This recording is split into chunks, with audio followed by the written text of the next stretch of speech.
灯出来这个位置啊。那我现在先做这个弹簧的部分。手掌大的黑盒子放在手心组装，文化创业人才陈建成正在发明新产品。我们前后画这个研发这个东西，大概花了半年的时间。我们在这边替客家人争一口气，陈建成专注发明，因此废寝忘食。他手里拿的是行动阅读灯，说穿了就是把灯带着走。这间黑漆漆的小密室叫做暗房，用来测试 LED 灯亮度。做完以后，电池放进去了以后，我们先开到完整亮度，然后把它移到我们这个暗房这个暗箱里面去。这个表示说我们在看书的这个面积范围，它的标准的照度亮度。电子系毕业的陈建成把所学的派上用场。至于阅读灯的外观，则是彩绘客家油桐花。现在我们就要打底，啊，打底完了以后呢，待会儿我们要点就是彩绘。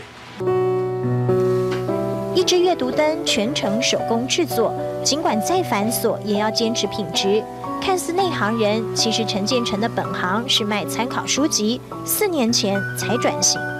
那个时候应该算是民国95年的时候，我们就有稍微的警惕到我们自己，可能在未来台湾剩下的产业，也不过是文化事业了。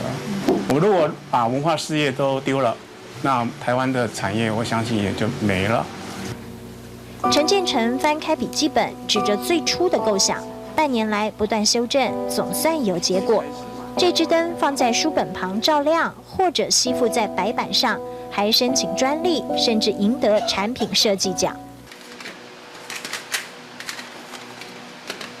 当初一个念头栽进去，陈建成砸下了上百万，从没后悔过。是客家人应景精神支持他走下去。